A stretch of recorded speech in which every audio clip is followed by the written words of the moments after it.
नमस्कार दर्शकबिन समय चक्रको नयाँ श्रृङ्खलामा यहाँलाई हार्दिक स्वागत गर्दछु। म विक्रम श्रेष्ठ। विश्वमा सबैभन्दा मन नपर्ने देश कुन हो भनेर नेपालीलाई सोध्ने हो भने 100% त नभनौं, एकाध बाहेक आम जनताले लिने नाम भनेको भारत हुन सक्छ। छिमेकी भारतको थिचो मिचो हामीले के मात्रै भोगेका छैनौं, के मात्रै सहेका छैनौं। दर्शकबिन केही दिनलाई नाकाबन्दी गरिदियो भने हाम्रो हालत के हुँदो रहेछ हामी सबैले भोगेकै तितो सत्य हो। भारतीयहरूलाई सनक चढ्यो भने उसले भनेको मानिदिएन भने नेपाली भोक भोकै प्याक प्याक भएर मर्ने स्थिति छ। भारतीय शासकहरूको मात्रै कुरा होइन, भारतीयहरू नेपाल भूमिकै कुना काप्चामा बसेर नेपालमा ठेक्का चलाएर नेपालीहरूलाई आत्महत्या गराउने स्थितिमा पुर्याएका छन्। हाम्रै देशमा बसेर हाम्रै देशको स्रोत साधन चलाएर भारतीयहरूको ज्यादती सहनै नसक्ने अवस्थामा पुगेको एउटा घटना तपाईहरुलाई देखाउँदैछौं। दर्शकबिन कालीकोटका निर्माण व्यवसायी दिनेश शाहीलाई अहिले संखुवासभामा निर्माण भइरहेको अरुण तेस्रो जलविद्युत आयोजना निर्माण गरिरहेको ठेकदार कम्पनी पटेल इन्जिनियरिङका नाइकीहरूले मर्ने या बाँच्ने स्थितिमा पुर्याएका छन्। यो कुनै एक व्यक्ति विशेषको पीडा होइन दर्शकबिन, नेपालीमाथि भारतीयहरूको मनमौजी अपराधको दृष्टान्त हामी तपाईहरुलाई देखाउँदैछौं। सबैभन्दा पहिले तपाईले यो रिपोर्ट हेरेपछि तपाई आश्चर्यचकित होइन, भारतीयहरूको मन्दविष अनुभव गर्नुहुनेछ।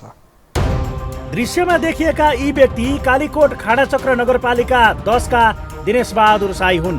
पेसाले निर्माण व्यवसायी उनी 1 वर्ष अघिसम्म 10-20 लाखमा होइन 10-20 करोडमै खेल्थे। तर अहिले उनी बुबा आमालाई सरकारले दिएको वृद्ध भत्ताको 10,000 पैसा च्यापेर कालीकोटबाट काठमाडौँ आइपुगेका छन्। कतै जानु पर्यो भने 25 रुपियाँ तिरेर सार्वजनिक यातायात चढ्छन्। कुनै बेला करोडौँको ठेक्कापट्टा गर्ने दिनेश बहादुरको हैसियत अहिले एउटा ट्याक्सी रिजर्भ गरेर हिँड्न सक्ने अवस्थामा छैन। आफ्नो पीडा सुनाउन हाम्रो कार्यालयसम्म आइपुगेका उनी सार्वजनिक यातायातमै चढेर आइपुगेका रहेछन्। दिनेश बहादुरको पीडा सुन्दा यो देशको निकम्बा राज्य संयन्त्रलाई जति गाली गरे पनि सायद कमै हुन्छ। 18 करोडसम्मको ठेक्काको काम गरेका उनलाई यो अवस्थामा ल्याउने अरू कोही नभएर भारतीय ठेकेदारहरू हुन्। नेपालमा प्रभुत्व जमाएर सरकारलाई नै हल्लाएर बसेका यी माफियाहरूले दिनेशले पाउनुपर्ने 6.5 करोड रुपियाँ नदिएपछि उनी रोडमा आइपुगेका छन्। घर न घाटको भएका उनले यो देशको मन्त्री र प्रधानमन्त्रीलाई धेरै पटक गुहारे, तर कसैले उनको पीडामा मलम लगाउने काम गरेनन्। अहिले म कहीँ जाने अवस्था छ, मेरो आर्थिक अवस्था केही पनि छैन। बरु तिनै भारतीय माफियाहरूसँग मिलेर साईलाई नै धम्क्याउने काम भयो। आफ्नो पीडा व्यक्त गर्दै गर्दा थामिन नसकेका उनी भन्दै थिए, आत्महत्या गरौँ भने पनि ऋण तिर्न नसकेर खाएर मर्यो भन्छन् होला। मरेपछि पनि लालछना लाग्ने भो। छोराछोरी सम्झिएर मर्न सकेको छुइनँ, तर बाँचेर हिँड्ने रहर हराउन थालिसक्यो। मरम जस्तो लाग्छ सर। मर्यो फेरि के भने दुनियाँले के भने साला काम गरेर लास्टमा तिर्न सकेन मर्यो। उल्टो भ्रम हुने भयो मान्छेहरूलाई। त्यही कारणले अडिक राखेको छु म तपाईँ। अझ म अस्ति नै सुसाइड गर्थेँ। दिनेश बहादुरको हिम कर्णाली शाही हाइड्रो कन्स्ट्रक्सन नामक कम्पनी छ। हाइड्रोमा काम गर्दै आएका उनी चिने जानेका साथी मार्फत पूर्वी जिल्ला संखुवासभामा निर्माणाधीन अरुण तेस्रो जलविद्युत आयोजनामा काम गर्न पुग्छन्। पेटी ठेकेदारको रूपमा उनले भारतीय कम्पनी जेपी र पटेल इन्जिनियरिङसँग हाइड्रोमा केही टुक्रे कामको जिम्मा लिन्छन्। दुई कम्पनीसँग कामको जिम्मा लिएका उनले जेपीसँग 60-70 लाखको काम गर्छन्। जेपीले भने उनीसँगको कामको सम्झौता मुताबिक रकम दिन्छ, तर त्यही अर्को भारतीय कम्पनी जसले नेपालमा जरा गाडेर दादागिरी शैलीमा अरुण तेस्रो ओगटी राखेको छ, यसले 6.5 करोड रुपियाँ पैसा नदिएपछि दिनेश बहादुर शाही अहिले गुहार माग्दै रुँदै हिँडिरहेका छन्। त्यो निर्माणको काम गराउने निर्माण कम्पनी अरुण तेस्रोबाट पीडित जो निर्माण व्यवसायी हुनुहुन्छ, जसले निर्माण गर्नु उहाँले भुक्तानी किन प्राप्त गर्नु भने त्यो कुरामा चाहिँ सरकारले सहजीकरण गरेर त्यो निर्माण व्यवसायीको भुक्तानी दिलाउने कुरामा चाहिँ स्थानीय प्रशासन र नेपाल सरकारले प्रयत्न गर्नुपर्छ। त्यो लगानी बोर्ड र भारतीय सरकारको स्वामित्वमा रहेको अरुण तेस्रो जलविद्युत आयोजनाको ठेक्का भारतीय सतलज जलविद्युत कम्पनीले पाएको छ। सतलजले 900 मेगावाटको आयोजना निर्माणको काम उतैबाट पटेल इन्जिनियरिङलाई दिएको छ। त्यही पटेल इन्जिनियरिङबाट पीडित भएका व्यक्ति हुन् दिनेश बहादुर शाही। अरुण तेस्रोको सिइओ हुन् अरुण धिमान, तर उनले नेपालमा आयोजना हेर्ने जिम्मा राजेन्द्र गोमास्तालाई दिएका छन्। पटेल इन्जिनियरिङका जीएम गोमास्ता नै हुन् दिनेश बहादुरलाई करोडको ठेक्का दिएर रोडपति बनाउने। दिनेशको पैसा रोकेका यी गोमास्ता अहिले कसैको फोन उठाउँदैनन्। भारतीय ठेकेदारको दादागिरीले आफ्नो देशको नागरिकको प्राण त्याग्ने अवस्था हुँदा पनि निकम्मा राज्य संयन्त्र रमिते बनेर हेरिरहेको छ। काम गरेको पैसा नदिने, अर्काको श्रम पसिना खाने यस्ता माफियाहरूलाई अहिले पक्राउ गरेर ठिङ्ग्याउने हो भने केही घन्टामै पैसा उठ्छ, तर त्यसको ल्यागत कसले राख्ने? नेपाल सरकार र यहाँका नेताहरूको नाडी छामेका भारतीय ठेकेदारहरूले एक कल फोनकै भरमा यिनीहरूको सातो लिइरहेका छन्। केही दिन अघि सङ्घको सभाका सिडिओ र डिएसपीले पैसा तिर्नुपर्छ भन्ने विषयमा बोलिदिँदा 24 घण्टा नबित्दै सरुवा भएको अहिले पनि गाईगुई हल्ला छ। यसले पनि एउटा भारतीय ठेकेदारले नेपालको राज्य संयन्त्रलाई नै कसरी नचाइरहेको छ भन्ने प्रश्न हुन्छ। अब त्यो सर सरुवा अब गरे पनि हामीले पनि अब प्रष्टै बाहिरी कुरो अब त्यति हामी भित्र पुग्न सकेनौँ, ठुलो बडाको नेतामा पुग्न सकेनौँ। बाहिरी हिसाब साधारण जनताको बुझाइ त्यही हो। सिडिओ साहब पनि राम्रो हुनुहुन्थ्यो, डिएसपी साहब पनि राम्रो हुनुहुन्थ्यो। गरिबलाई, त्यहाँको गरिब मान्छेलाई, गरिब ठेकेदार भनौँ, मजदुरहरूलाई एकदम सहयोग गर्नुभयो। उहाँहरूले सहयोग गराउनलाई हस्तक्षेप लाग्यो होला। उसको भनाइ सुनिदिनु भएन उहाँले। अब त्यो अरुण थोरको भनाइ सुनिदिनु भएन डिएसपी साहबले पनि, सिडिओ साहबले। त्यस कारणले उहाँहरूलाई अब के गरे, यहाँको राज्य यस्तै छ। दिनेश बहादुरलाई यति बेला पटेलले पैसा नदिएको विषयले मात्रै पोलेको छैन, साथीभाइ र इष्टमित्रको नजरमा चुक्नु परेको विषयले झन बढी पीडा दिएको छ। नेपालीमा एउटा उखान छ नि, नभएपछि ढुङ्गा भन्दा मान्छे साह्रो हुन्छ भने जस्तै उनी अहिले त्यस्तै भएका छन्। उनको कम्पनीले यति बेला राज्यलाई भ्याट बापत 83,20,538 रुपियाँ तिर्न बाँकी छ। शाहीले अरुण तेस्रोमा काम गर्दा पटेलको नाममा काटेको भ्याट बिलको पैसा हो यो। पैसा दिइहाल्छु भनेर भ्याट बिल काट्न लगाएको पटेल इन्जिनियरिङले पैसा त परकै कुरा अहिले फोन पनि उठाउन छोडेको छ। शाहीले अहिले दैनिक रूपमा भ्याट र त्यसको जरिवानाको बोझ बोकिरहेका छन्। पटेलबाट पीडित भएका उनको पीडा पैसा नदिएको र भ्याट बिल काटिएको विषयमा मात्रै सीमित छैन, उनी विरुद्ध चेक बााउन्स बैंकिङ कसुरको मुद्दामा पक्राउ पुर्जिने जारी भएको छ। हाइड्रोमा काम गर्दा स्काभेटर प्रयोग गरेका उनले मेसिन धनी दावा शेर्पालाई 60 लाख बढी तिर्न छ। त्यही बराबरको चेक दिएका उनको खातामा पैसा नभएपछि दावाले कानुनी प्रक्रिया सुरु गरेका छन्। एकजना दावा शेर्पा हुनुहुन्छ, उहाँको पैसा मैले तपाईँको 65 लाख रुपियाँ उहाँको मसिन हायरमा लिएको थिएँ। त्यो मसिनको पैसा तिर्नुपर्ने पटेलले मलाई दिएन। त्यो पटेलकै पावरसँग काम गरेको। आज भोलि भनिदिएको दावाले मैले चेक दिएको थिएँ उहाँलाई। उहाँले अब चेक बााउन्स गरेर टेको मेरो मुद्दा दर्ता गर्नुभएको छ। उनले अबको केही दिनमा मेसिन धनीको पैसा बुझाउन नसके जेल जाने निश्चित छ। आफ्नो पाउने पैसा हुँदा हुँदै पनि माफियाहरूले दादागिरी शैलीमा धम्की दिएर ठुलो रकम रोकिदिँदा दिनेश बहादुर यति बेला भुमरीमा परेका छन्। पटेलले उनको पाउनुपर्ने पैसा दिए, छिनभरमा उनको व्यवहार मिल्छ, तर अर्काको पसिनामा खेल्ने पटेलको दिन पनि सधैँ यही रफ्तारमा नचल्ला। अर्काको बिचल्ली पारेर रमिता हेर्ने पटेल जस्ता माफियाहरूलाई निकम्मा राज्यले केही गर्न सक्दैन भने जनस्तरबाट जनताले प्रतिवाद गर्नुपर्छ। होइन भने यस्ता माफियाहरूको मनोबल बढ्दै जानेछ, नेपालीमाथि ज्यादती गरि नै रहनेछन्। दिनेश शाहीलाई हामीले रिपोर्टिङमा भेटेको सङ्गतले चिनेको आधारमा भन्ने हो भने उनी नेपालको सोझा इमान्दार ठेकेदारको खोजी गर्दा पहिलो नम्बरमा आउने नाम हुन सक्छ।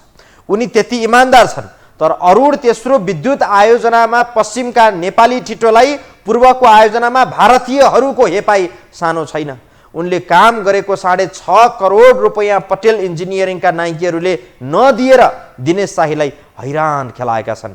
पटेल ठेकदार कम्पनीका सञ्चालक मध्येका रूपेन पटेलको दादागिरी नेपाली भूमिमा यो हदसम्म मौलाएको रहेछ। तिनका सेनामेनाहरू राजेन्द्र गोमास्ता लगायतले दिनेशलाई मुसो खेलाए झैँ खेलाइरहेका छन्। दिनेशले आफ्नो जिम्मेवारीको काम सबै गरिसके, त्यो बापतको भ्याट बिल पनि दिइसके, तर पैसा दिनलाई आनाकानी मात्रै गरेको छैन। तेरो पैसा दिन्न, कहाँ जान्छस् जा, यो देशमा हामीले भनेको चल्छ भनेर ती भारतीय नाइकीहरूले धम्क्याउने गरेका छन्। बिचरा दिनेश भारतीयहरूले आफ्नै देशमा आएर आफैलाई यस्तो अत्याचार गरेपछि सहन नसकेर काठमाडौँ आए। मन्त्री प्रधानमन्त्री सबैलाई भेटे, हार गुहार गरे, तर कोही पनि भारतीय ठेकेदार पटेलका विरुद्धमा छुइक्क बोल्न सकेनन्। लाजमर्दो कुरा। आज दिनेशलाई नेपाल देश होइन भारतको एउटा प्रान्त हो जस्तो लागिरहेको छ। हामी बाँकी प्रसङ्ग जोड्नेछौँ ब्रेकपछि।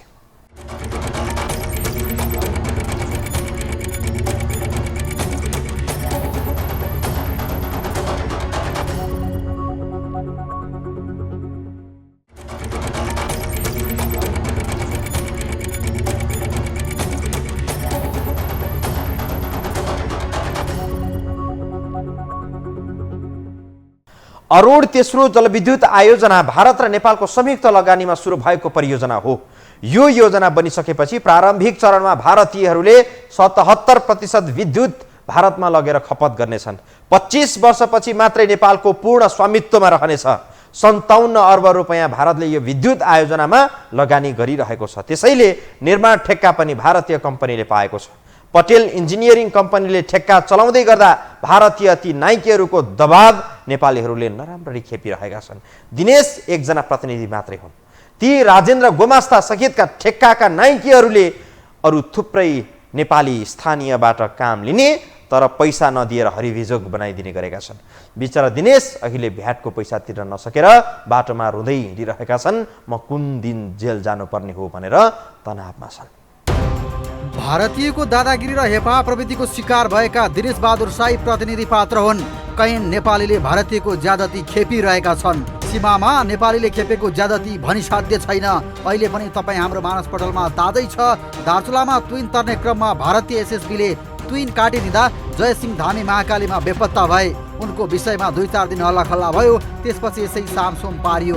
रोटीबेटीको साइनो जोडेर चिल्ला कुरा गरेर पिठुमा छुरा रोप्ने असल भरिएको छिमेकी भारत नै हो। नेपालको भूमि कालापानी लिपुलेख र लिम्पिया धुरामा अहिले पनि भारतीय सेनाले परेड खेलिरहेको छ। केपी ओली नेतृत्वको सरकारमा चुच्चे नक्सा जारी गर्ने सम्मको काम भयो। त्यसपछि अहिलेसम्म मिचिएको भूमिको विषयमा तै चुप मै चुप छन्। यी उदाहरण हेर्दा पनि भारतीय ज्यादती अहिले मात्रै नभएर विगतदेखि नै जारी छ भन्ने कुरामा बल पुग्छ।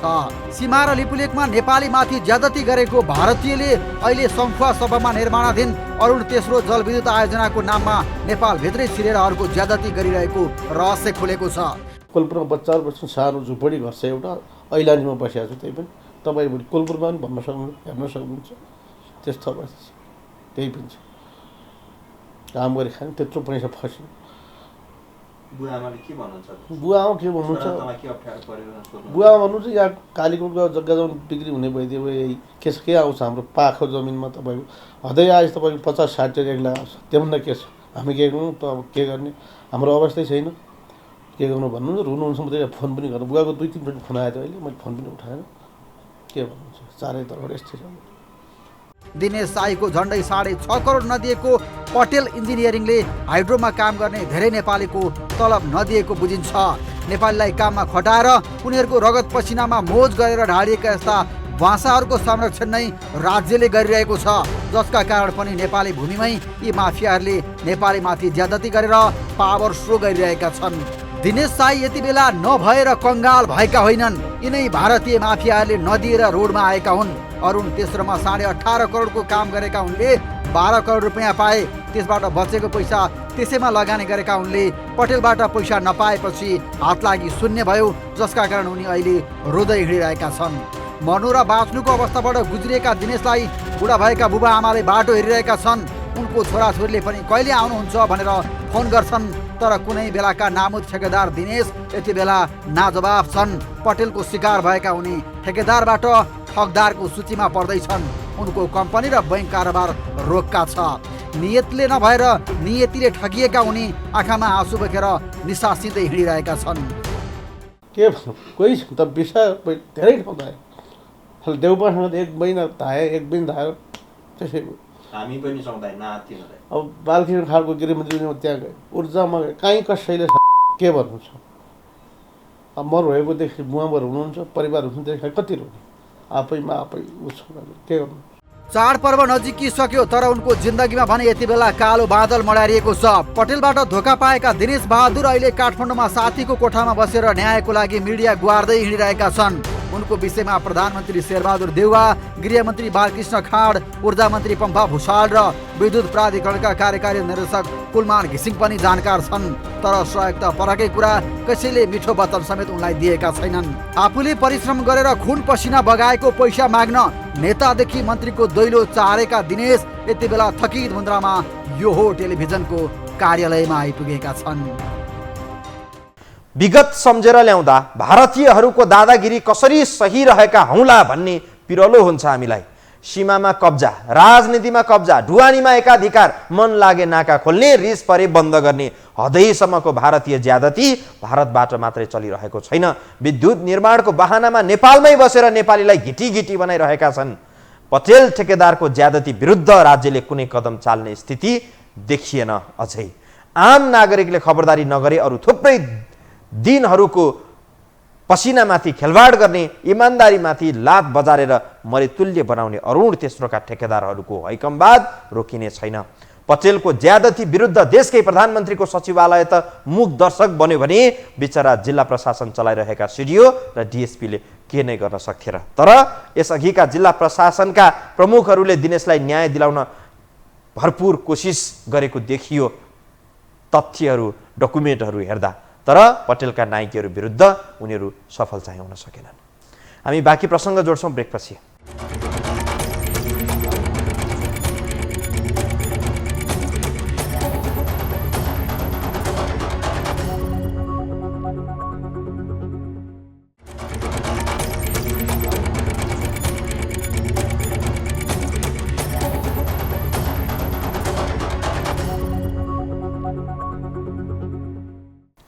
पटेल परिवारको लुट धन्दा नेपालीमा अरुण हाइड्रोबाट सुरु भएको छ। भारतमा निर्माण आयोजनाहरू लठपत्र छाडेर भारतीय प्रधानमन्त्री नरेन्द्र मोदीको आडमा नेपाल छिरेका भारतीय ठेकेदार रूपेन पटेल नेपाली मजदुरलाई काममा दल्ने, पैसा नदिने, पेटी ठेक्कामा काम फत्ते गर्न ठेकेदारलाई काम दिने तर पैसा नदिने रणनीति प्रष्ट देखिएको छ। पटेल परिवारले ख्याल गर्नुपर्ने कुरा, दिनेश शाहीको करोडौँको बक्यौता नतिरे नेपालीहरूमाथि यस्तै ज्यादती कायम राखे निर्माण नसकी झोला बोकेर सीमा फिर्ता हुनु पर्ला। अरुण तेस्रो जलविद्युत आयोजना एक नेपाल भारतका लागि ठूलो महत्त्व बोकेको आयोजना हो।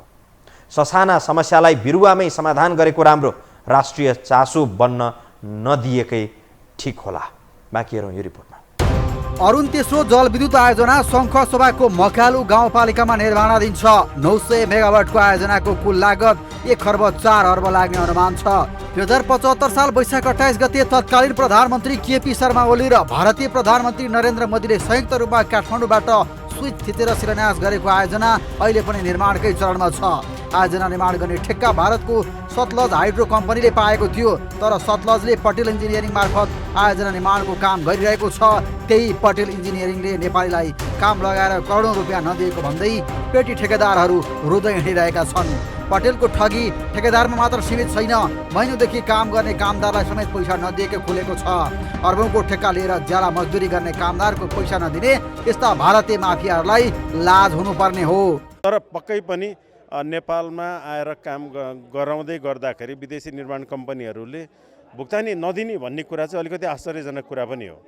हुनसक्छ लामो समयदेखि काम गर्दै जाँदाखेरि भुक्तानीमा केही ढिलाइ भएको हुनसक्छ, तर काम गराएपछि भुक्तानी नदिने भन्ने चाहिँ सरासर गलत कार्य हो। यस्तो गलत कार्य गर्ने चाहिँ कारबाहीको भागीदार हुनुपर्छ। अरुण तेस्रो जलविद्युत आयोजनाको बाँध मकालु गाउँपालिकाको वडा नम्बर 3 र 5 तथा विद्युत गृह चिचिला गाउँपालिकाको वडा नम्बर 3 मा पर्छ। आयोजनाले पाएको अनुमति अनुसार 225 मेगावाट क्षमताका 4वटा टर्बाइन मार्फत 900 मेगावाट विद्युत उत्पादन गर्ने लक्ष्य छ। नेपाल र भारत बीचको सम्झौता अनुसार उत्पादित बिजुलीको 21.9% विद्युत नेपालले निशुल्क पाउनेछ भने बाँकी बिजुली भारत निर्यात हुनेछ। उत्पादित क्षमताका आधारमा हेर्दा नेपालले 197 मेगावाट भन्दा केही बढी विद्युत निशुल्क प्राप्त गर्ने देखिन्छ। बिजुली उत्पादन सुरु गरेको 25 वर्षपछि आयोजना नेपालको हुनेछ। त्यसबेलासम्म निशुल्क बिजुली, रोयल्टी र अन्य कर बापत नेपाललाई वार्षिक 13 अर्ब 92 करोड लाभ हुने अनुमान गरिएको छ। दिनेश शाहीले अबको केही दिनमा मेसिन धनीको पैसा बुझाउन नसके जेल जाने स्थिति पैदा भइसकेको छ। आफ्नो पाउने पैसा हुँदाहुँदै पनि माफियाहरूले दादागिरी शैलीमा धम्की दिएर ठुलो रकम रोकिदिँदा दिनेश शाही यति बेला श्वासै फेर्न नसकिने ऐठनमा परेका छन्। दर्शकबिन, पटेलले करोडौँ रुपियाँ दिनुपर्ने पैसा दिने आशमा दिनेशले धमाधम सम्झौता अनुरूपको काम मानिस लगाएर गरिरहे, तर पटेलले नै पैसा रोकेपछि दिनेशले अरूलाई दिनुपर्ने पैसा दिन पाएका छैनन्। चेक काटेर थुमथुमाउँदै आएका थिए, तर पैसा नपाएपछि उनीहरूले पनि दिनेशलाई चेक बाउन्समा उजुरी गरेका छन्। बिचरा पर्नु पीडामा छन् यति बेला। पटेलले उनको पाउनुपर्ने पैसा दिए, छिनभरमा उनको व्यवहार सल्टिन्छ, तर अर्काको पसिनामा खेल्ने पटेलको दिन पनि सधैँ यही रफ्तारमा नचल्ला दिन र रात सबैको जिन्दगीमा आउँछ। अर्काको बिचल्ली पारेर रमिता हेर्ने पटेल जस्ता माफियाहरूलाई निकम्मा राज्यले केही गर्न नसक्दा चाहिँ हामीलाई पनि लाज लाग्यो। हवस् त दर्शकवृन्द, आजलाई समय चक्र दिने बिदा दिनुहोस्। नमस्कार।